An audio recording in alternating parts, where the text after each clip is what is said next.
Now let's move on to Stranger Things Season 3. Okay, the critics score has been revealed with 26 critics dropping their score in at 92%, so it is certified fresh. I thought it'd be interesting to take a look at all of them, because Stranger Things Season 2 wasn't that well loved.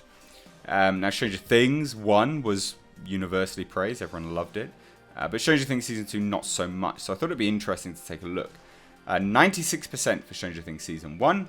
When all things were said and done, the critics scored Season 2 as 94%, and Stranger Things Season 3 with barely any critics dropping their scores in at the moment is 92%.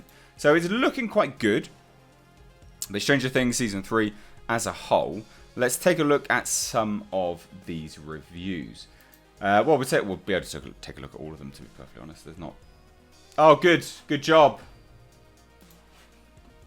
God damn. Rotten Tomatoes, get your site sorted out. We'll just take a look at the highlights then, I guess. Fuck me. So Ed Power, who did not like it, who's a top critic apparently for the Daily Telegraph, said, on the evidence of this plodding and predictable third season, the Duffers can't skip town soon enough. Quite scathing, but still only a 3 out of 5. Interesting.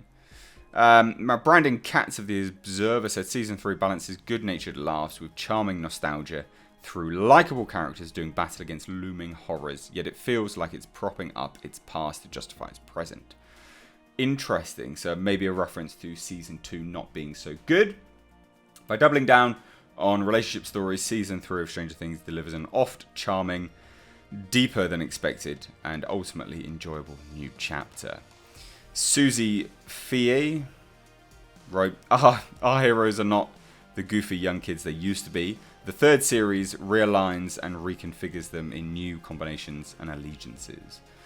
Now, obviously, there looks to be like some looming... Well, the latest trailer or TV spot for Stranger Things Season 3 did reveal a lot. I'd encourage you probably not to watch it if you don't want to be spoiled. I would say it's quite spoiler heavy, that trailer or TV spot, whatever it is. But this echoes some of that in my head anyway. Obviously I don't know, but that's what it echoes to me. Reliable, durable and comfortable. Stranger Things 3 is what you'd expect and certainly what you want, if what you want in seasons 1 and 2, with a few big twists along the way. Good. I'd like them to take the best bits of season 2. There was some great relationships with Eleven and David Hopper, the character. So yeah, I mean, I would like them to take the best parts of season 2 and scrap the bad parts, obviously. That's interesting that obviously it says it's kind of what you'd expect. I don't know whether that's a good thing or a bad thing. They're framing it as good. Now it says it's a dazzling season that doubles down on what the show does best and fixes its past hiccups. Stranger Things 3 is simply thrilling. Good. Stranger Things Season 3 more than lives up to the legacy its predecessors have established. In fact, the Independence Day storyline surpasses last season's Halloween-themed outing in many ways, although some aspects defy comparison. The third installment is exhilarating, the equal of its predecessor in terms of pure enjoyment, but still eventually devastating, with a shocking and emotionally charged conclusion that will ring out on social media for, and here, weeks to come. Okay, so for weeks to come. It's funny, grows sweet and fun, and by the end, the whole thing gets so massive and exciting, you're likely to remember a few of the hiccups. Oh, you're likely not to remember a few of the hiccups along the way. So basically, it says it's got some problems, but it rounds itself out in a great way that leaves you, loving it, basically.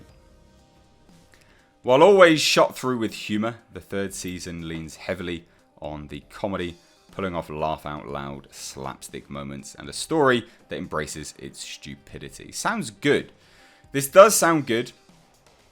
But again, like I say, these people have referenced how bad Season 2 was, and yet Season 2 still has 94%. Do you see what I mean? So, I don't know. I think a lot of people are very heavy on nostalgia with these things, and sometimes it does somewhat blind you with... somewhat blind you to the negatives, because that season, god damn, it dragged in parts. The whole subplot of Eleven and her sister garbage. So I don't know.